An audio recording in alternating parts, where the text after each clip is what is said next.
오늘 본문은 신자들이 빛의 자녀로서 어떻게 살아가야 하는가, 그러한 맥락 중에서 우리 삶의 중요한 영역인 가정의 규범, 그 중에서도 남편과 아내의 관계에 대해서 교훈하고 있습니다.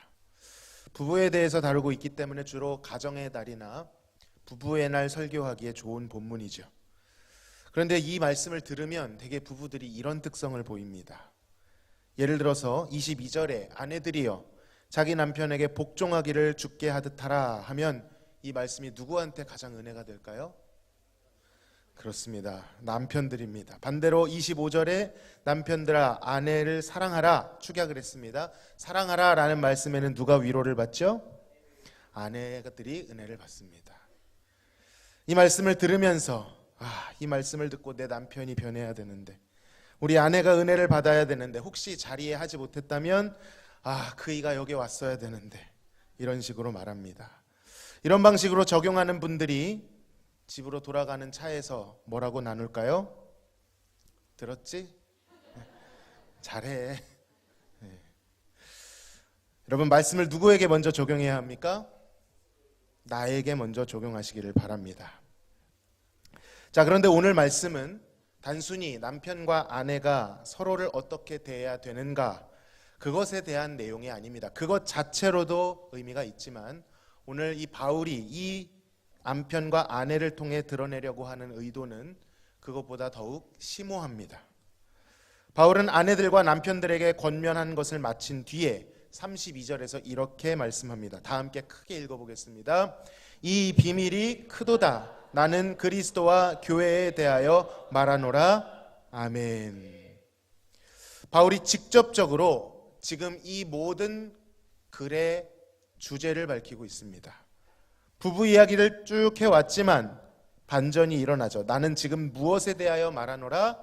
교회와 그리스도와 교회에 대해서 말한다라고 직접 밝혔습니다. 그러니까 이 말은 단순히 부부 사이에 어떻게 지내냐 하는지 그것만으로 끝나는 이야기가 아니라는 것이죠. 진짜 바울이 하고 싶은 이야기의 맥락은 무엇입니까? 그리스도와 교회의 관계라는 것이죠. 그렇다고 이 부부에 대한 교훈을 무시하는 것은 아닙니다.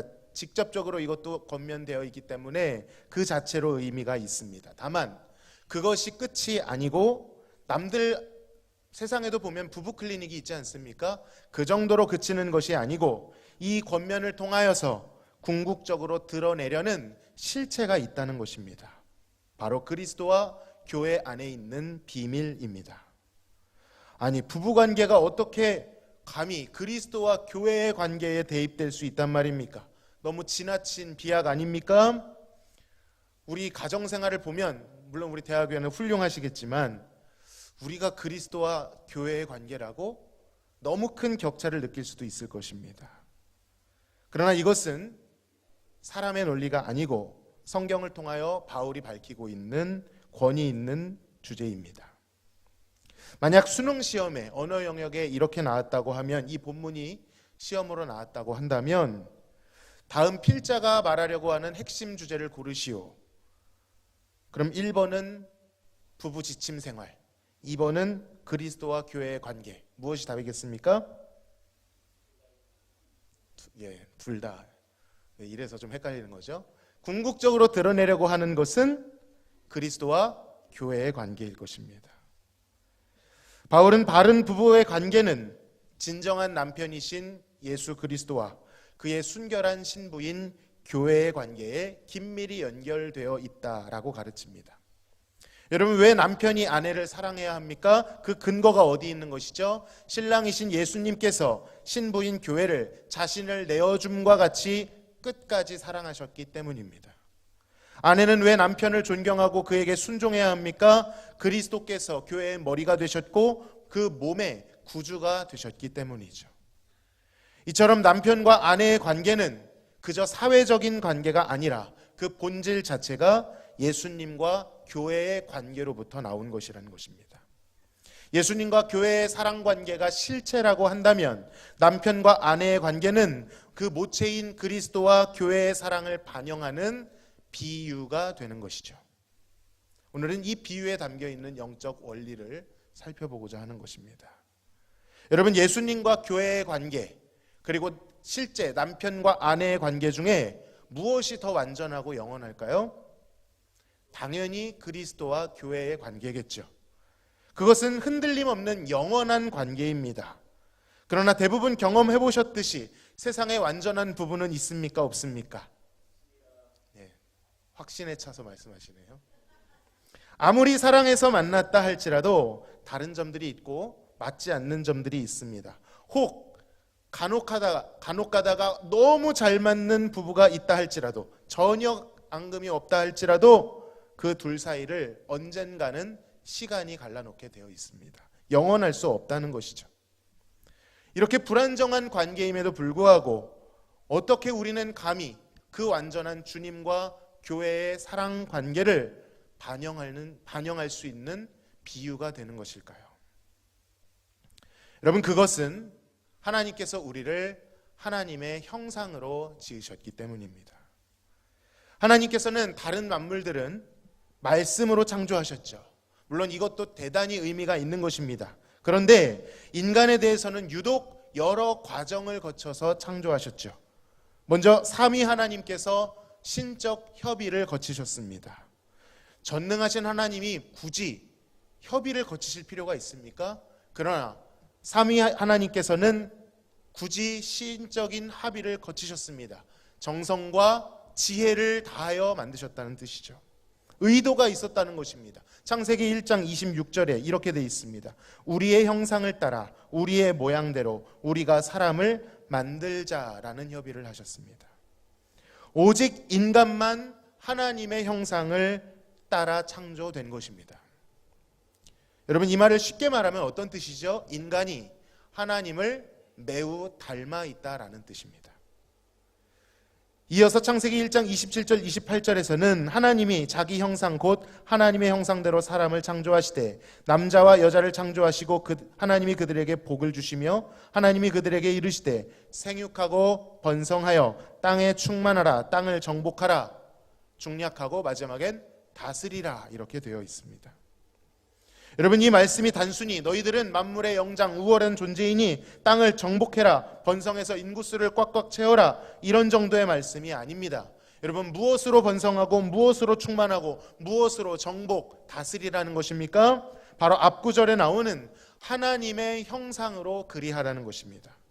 그러니까 이 번성은 하나님의 형상의 번성이고요, 하나님의 형상의 충만이고요, 하나님의 형상에 의하여 다스려지는 그러한 세상을 꾸려나가라는 말씀입니다. 하나님을 대단히 닮아 있는 인간들이, 하나님의 거룩하심을 투영하는 존재인 인간들이 이 땅을 무엇으로 다스리는 것입니까? 하나님의 말씀으로, 하나님이 제정하신 창조의 질서로 선하고 복된 것들로 세상을 채워나가야 되는 것입니다. 그것이 하나님의 명령이었죠. 그런데 결과적으로 어떻게 되었습니까? 하나님의 명령과는 달리 인간의 범죄로 말미암아 하나님의 형상이 번성하는 것이 아니라 죄가 번성하기 시작합니다. 창세기 3장 이후에는 안타깝게도 죄가 번성하고 죄가 충만해지며 죄의 지배를 당하는 비참한 일들로 가득 차 있죠. 여러분, 본래 하나님 형상의 방향은요, 그 삶의 방향이 하나님을 드러내는 방향으로 하나님을 향하여 나타나게 돼 있습니다. 쉽게 말하면 인간이 하는 행동을 보면 누가 떠오르도록 돼 있는 것입니까? 하나님이 떠오르는 것입니다. 그것이 하나님을 닮았다는 것의 의미이고요, 하나님의 형상들이 행해야 될 역할들입니다. 인간이 존재하는 것을 통해, 인간이 관계 맺는 것을 통해, 인간이 하는 행동을 통해 하나님의 창조 질서가 나타나야 되고 하나님의 형상, 하나님의 아름다움이, 그 영광이 나타나야 되는 것입니다. 모든 삶은, 하나님의 형상의 모든 삶은 하나님을 향해 있고 하나님을 위해 있는 것이죠. 그런데 죄로 인하여 그 모든 것들이 어그러졌습니다. 하나님을 향하여, 하나님을 위하여 있어야 했던 그 방향들이 완전히 왜곡되었습니다. 틀어졌습니다. 그래서 인간들은 하나님이 아닌 자신에게 몰두하기 시작했습니다. 여러분, 죄의 본질이 무엇입니까? 결국 하나님께 대한 사랑을 자신에게 돌리는 것이죠. 자신이 하나님과 같이 되는 것입니다. 하나님의 주인 되심의 반기를 들고 내가 그 주인의 자리에 앉겠다는 선언입니다. 죄에 가장 깊이 자리 잡은 선언, 하나님과 같이 되는 것이죠. 죄로 오염된 인간들은 더 이상 하나님의 형상으로서 그의 영광을 드러내는 일을 할 수 없게 되었습니다. 바울은 이것을 그 영광에 이르지 못하였다, 탈락했다라고 표현을 합니다. 영광에서 탈락한 이 죄인들은요, 진공 상태로 있었던 것이 아니라 그 비스무리한 것을 만들어내게 됩니다. 아주 비슷한 말 같은데요, 전혀 반대 방향으로 흐르게 되는 것. 하나님의 형상을 버리고 자신들의 욕심을 투영시킨 우상이라고 하는 것을 만들어냅니다. 하나님의 형상이 우상으로 대체되는 것이죠. 물론 이 우상이라는 말은요, 타종교에 있는 다른 신상, 보이는 어떤 불상, 이런 것들도 뜻합니다. 그러나 바울은 우상의 본질이 그것 이상으로 보이지 않을지라도 인간 안에 있는 자기를 향한 탐심, 그리고 자신을 하나님처럼 여기고자 하는 모든 것이 우상이다라고 말합니다. 꼭 다른 신에게 절을 하는 행위를 해야만 우상 숭배가 아니라 자신을 사랑하고 자기 맘대로 살려고 하는 태도, 자신이 규정짓고 자신이 주인이 되려고 하는 그 태도 자체가 우상 숭배인 것이죠. 로마서 1장 21절 27절에서 이러한 현상을 아주 적나라하게 나타내고 있습니다. 좀 길지만 중요하기 때문에 제가 읽어보겠습니다. 하나님을 알되 하나님을 영화롭게도 아니하며 감사하지도 아니하고 오히려 그 생각이 허망하여지며 미련한 마음이 어두워졌나니 스스로 지혜 있다 하나 어리석게 되어 썩어지지 아니하는 하나님의 영광을 썩어질 사람과 새와 짐승과 기어다니는 동물 모양의 우상으로 바꾸었느니라. 그러므로 하나님께서 그들을 마음의 정욕대로 더러움에 내버려 두사 그들의 몸을 서로 욕되게 하셨으니 이는 그들이 하나님의 진리를 거짓 것으로 바꾸어 피조물을 조물주보다 더 경배하고 섬김이라. 주는 곧 영원히 찬송할 이시로다. 아멘. 이 때문에 하나님께서 그들을 부끄러운 욕심에 내버려 두셨으니 곧 그들의 여자들도 순리대로 쓸 것을 바꾸어 영리로 쓰며 그와 같이 남자들도 순리대로 여자 쓰기를 버리고 서로 향하여 음욕이 부릴 듯하며 남자가 남자와 더불어 부끄러운 일을 행하여 그들의 그리 때문에 상당한 보응을 그들 자신이 받았느니라. 여러분, 이 긴 본문 가운데 가장 눈여겨봐야 할 동사는요, 바꾸었다라는 동사입니다. 바꾸었습니다. 죄로 인해 타락한 인간들이 영원한 하나님의 영광을 썩어질 자신의 욕심과 바꾸었습니다. 그들이 만든 우상이 어떤 형태를 가지고 있고 어떤 이름을 하고 있든 그 모든 우상은 자신의 욕심과 원하는 이상을 반영해서 만든 것입니다. 우상은 하나님의 형상이 아니라 욕심의 형상인 것이죠. 결국 우상 숭배의 본질은 자아를 숭배하는 것입니다. 자기를 사랑하는 것입니다. 자기 마음대로 사는 것입니다. 이것이 얼마나 강렬했든지 하나님의 영광과 사람들은 자아 숭배를 맞바꾸어 버렸습니다. 그리고 이로 인하여 실제로 창조 질서에는 엄청난 전복이 있었습니다. 뒤집어져 버린 것이죠. 여러분, 원래 창조의 질서는 무엇입니까? 하나님이, 창조주이신 하나님이 인간을 다스리십니다. 인간은 하나님께 순종하게 되어 있고요, 그 권위를 부여받아 인간이 또 무엇을 다스립니까? 만물을 다스리도록 되어 있었습니다. 그렇게 하나님의 형상으로서 온 세상을 다스리고 하나님의 영광을 나타내야 하죠. 그들이 하는 모든 창조적 노동은요, 하나님이 어떤 분이신지를 나타내는 일이었습니다. 그런데 이 모든 것이 죄로 인하여 반대가 되었습니다. 한번 생각해 보시기 바랍니다. 타락 이후에 어떻게 되었습니까? 인간이 피조물을 다스려야 되는데 피조물들이 인간을 어떻게 합니까? 물론 두려워하는 경향도 있지만 저항하기 시작했습니다. 땅이 엉겅퀴를 내고 맹수들이 인간을 해치기 시작했습니다. 반대로 인간이 하나님을 섬겨야 하는데 이제는 인간이 하나님께 반역합니다. 이 영적 질서가 반대로 꺾여져 버린 것이죠. 더 아이러니한 것은요, 인간은 원래 그들이 다스려야 했던 피조물, 이를테면 해와 달과 여러 만물, 짐승, 피조물, 새와 그 모든 것들을 형상으로 만들기 시작했고 그 앞에 절하기 시작했습니다. 피조물을 섬기기 시작했다라는 것이죠. 오히려 하나님은 자기들의 통제 안에 두거나 자신의 욕심으로 인하여 하나님을 무시하고 버리는 완전한 역기능이 일어나게 되었다는 것입니다. 그리고 이 본문에서 이러한 현상이 낳은 아주 독특한 역기능을 하나 소개하고 있는데 바로 그것이 동성애입니다. 여러분, 남성과 여성은요, 여러 정의가 있겠죠. 인류학적으로도 생물학적으로도 인권과 평등의 관점에서 오늘날 많이 이야기합니다. 그러나 여러분, 그러한 것들이 중요하겠지만 그것으로만 바라볼 때는 부족합니다. 남성과 여성이 왜 존재하는가? 우린 그 질문을 던져야 하는데 오늘 본문을 보면 하나님의 형상을 드러내기 위해 존재한다는 것입니다. 아담으로부터 하와가 나오고요, 그들이 서로 사랑함으로 오늘 본문에 나와 있는 것처럼 남편이 아내를 사랑하고 아내가 남편에게 순종함으로 그 가정을 바탕으로 해서 하나님의 영광이 나타납니다. 그리고 그것이 창조 질서가 거룩한 형상이 세상으로 번성되는 것이 거기까지 이어져 있는 것이 하나님의 의도였습니다. 즉 성경에서 말하는 성별은 누가 더 우월하고 누가 열등하고의 문제가 아니라 각자 하나님이 디자인하신 고유의 정체성과 역할이 있다는 것이죠. 아내는 그와 다른 성별인 남편을 존경하고 순종해야 합니다. 그것을 통해 무엇을 드러내시죠? 오늘 본문에 이것과 같으니라고 말씀하시죠. 아내가 남편에게 순종하는 것을 통하여 예수님이 교회의 머리고 그 몸의 구주이심이 드러납니다. 동일하게 남편, 즉 남성이 다른 성인, 아내, 여성을 사랑함으로, 끝까지 사랑함으로 무엇이 드러납니까? 신랑이신 주님께서 그의 신부 교회를 먼저 영원히 끝까지 사랑하신다는 것이 드러납니다. 이것이 남편과 아내를 통해 나타나야 할 창조 질서의 순리인 것입니다. 남편과 아내 안에 있는 사랑과 순종을 통하여 그리스도와 교회의 아름다운 관계가 드러나는 것입니다. 우리가 불안정하다 할지라도 우리가 이것을 할 때 하나님은 기꺼이 하나님의 그 완전한 사랑을 드러내시고요, 반대로 우리가 이 순종을 배워나가면서 그 완전하신 사랑을 경험하고 체험하게 됩니다. 배워가게 됩니다.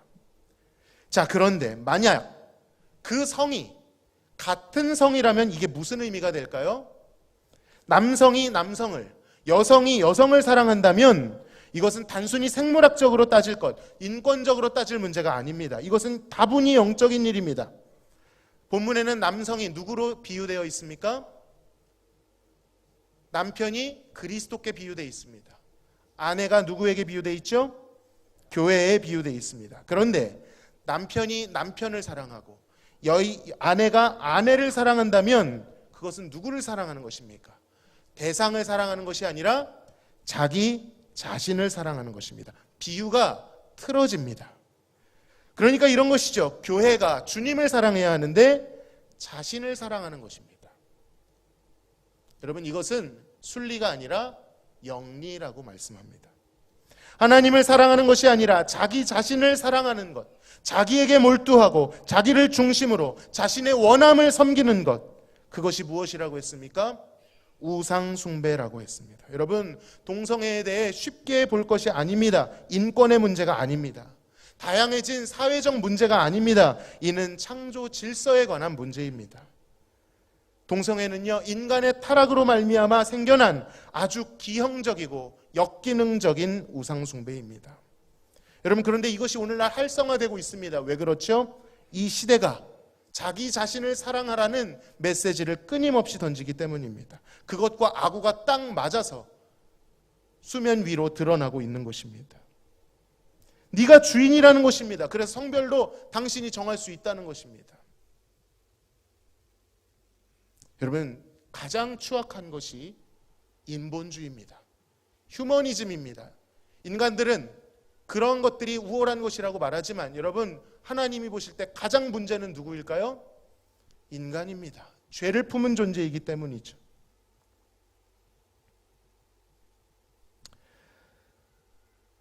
실제로 그들의 관계는요, 이 동성의 관계는요, 이것들을 경험한 사람들의 증언에 의하면 자기 만족을 위한 성적 행위에 다 포커스가 맞춰져 있다고 합니다. 그 타입이 있다고 합니다. 제가 자세히 말할 수는 없지만 그러한 타입을 가진 사람은 그 사람만 만난다고 합니다. 왜 그렇죠? 성적 지향에 의해서 되어진 관계이기 때문입니다. 여러분, 물론 동성애만이 자아숭배의 유일한 모습은 아니겠죠. 이성애를 추구하고 있다고 해도, 아니 꼭 이런 사랑의 관계가 아니라 인간관계 모든 면에서 그 방향이 하나님의 형상을 드러내는 순리로 흐르지 못하고 자기 사랑, 자기 숭배로 흐르고 있을 때 그것은 우상 숭배가 된다는 것입니다. 만일 하나님을 섬긴다고 하면서 여러분의 남편됨과 아내됨 가운데서 그리스도와 교회의 사랑을 나타내지 못한다면 문제가 있다라는 것입니다. 부부관계뿐만 아니라 우리가 맺는 모든 관계가 그렇죠. 하나님은 너무 사랑하는데 남편은 보기도 싫어. 그런 분 없으시리라 믿습니다. 하나님은 너무 내가 사랑하는데 저 원수는 너무 싫어. 문제가 생긴 것입니다. 앞서도 말씀드렸지만 우리는 하나님을 드러내는 그분을 닮은 형상들입니다. 그 본체이신 하나님을 드러내는 비유들입니다. 비유가 언제 쓰입니까? 알 수 없는 복잡하고 고차원적인 개념을 설명할 때 좀 더 쉽게 설명하기 위해 사용되는 것이 비유입니다. 여러분, 세상 사람들에게 하나님을 드러낼 때 물론 성령으로 인하여서만 하나님을 알 수 있지만 하나님께서는 하나님을 닮아 있는, 하나님의 형상을 따라 있는 우리들이 하나님의 비유로서 그들에게 나타나기를 원하십니다. 지난주에 목사님 설교 중에 그리스도의 편지가 되라는 말씀이 있었죠. 그리스도의 편지처럼, 향기처럼 그렇게 사용하길 원하신다는 것이죠. 우리의 작은 삶, 우리의 평범한 삶일지라도 그 하나님의 영원하신 영광을 담아내고 전하는 데 사용될 수 있다는 것입니다. 여러분, 성경에는요 온갖 비유들로 가득 차 있습니다. 하나님께 비하면 가당치도 않은 비유들일지라도 하나님은 기꺼이 비유를 사용하십니다. 여러분, 하나님이 비유를 사용하신다는 것은요 하나님이 자신을 낮추셔야만 가능한 일입니다. 예를 들어 보겠습니다. 시편 103편 13절에 아버지가 자식을 긍휼히 여김같이 여호와께서는 자기를 경외하는 자들을 긍휼히 여기시나니, 이렇게 되어 있습니다. 하나님이 자신을 누구에게 비유하고 계신 것입니까? 아버지, 인간 아버지에게 비유하고 있습니다. 여러분, 하나님의 사랑을 무엇과 비교할 수 있을까요? 비교할 수가 없는 것인데 굳이 이렇게 비교하시는 이유는 우리가 더욱 그 사랑을 조금이라도 알기를 원하시는 것이죠. 하나님의 긍휼과 은혜를 표현하기 위해 아버지가 자식을 긍휼히 여김과 같이 라고 하는 비유를 사용하신 것입니다. 여러분, 그런데 한번 생각해 보시기 바랍니다. 만일 진짜 아들을 긍휼히 여기지도 않고 모질고 노엽게 대하는 아버지가 있다면, 여러분, 이 비유는, 그러한 취급을 받은 아들은 하나님을 이해하는데 이 비유가 오히려 심각한 장애가 될 것입니다. 아버지에 관련된 비유를 하나 더 들어보겠어요. 마태복음 7장 9절에서 11절입니다. 같이 한번 읽어볼까요? 시작. 너희 중에 누가 아들이 떡을 달라 하는데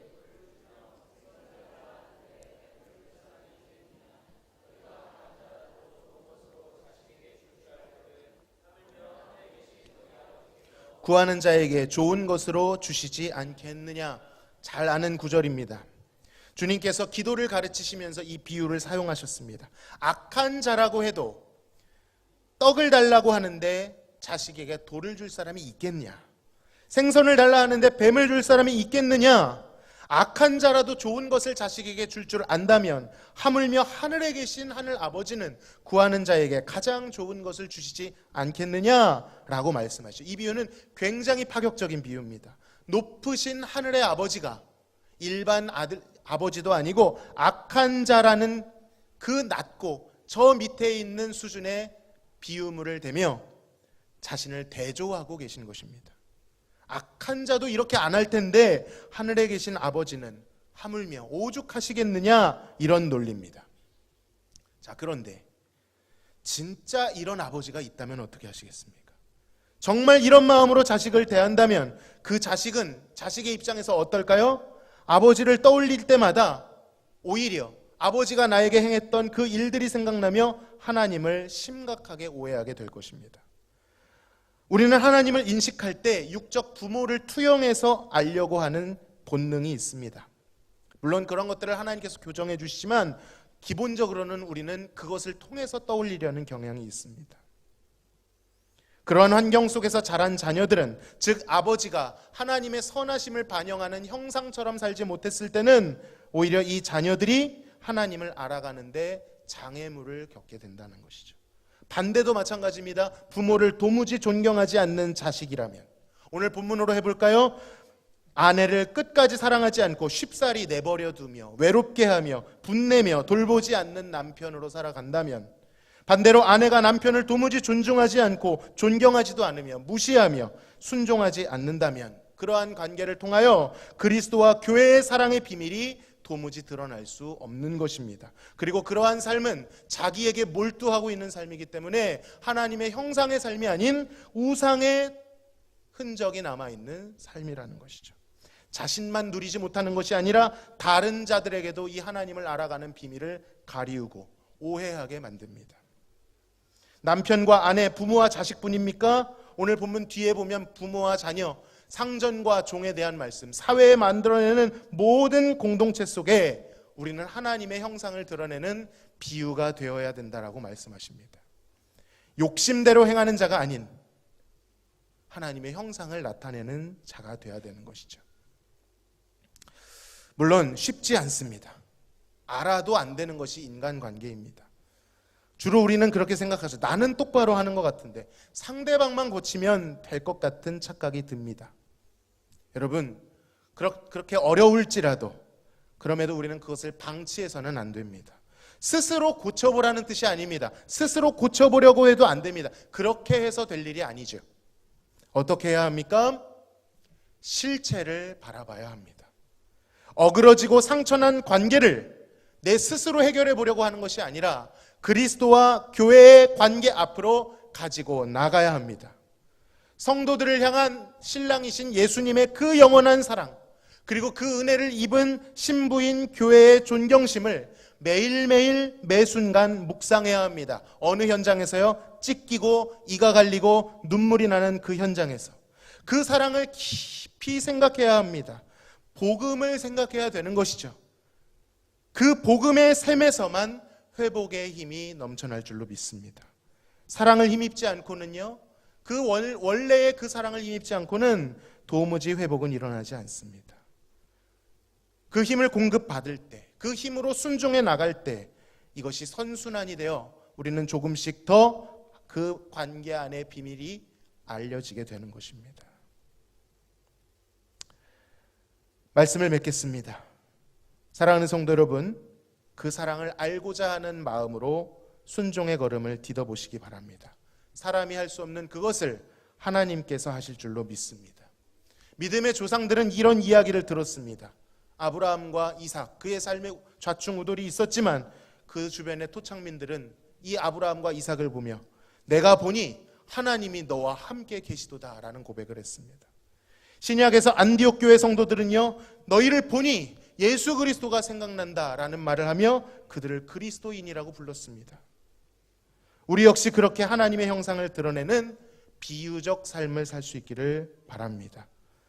따라하시겠습니다. 하나님의 비유가 되자.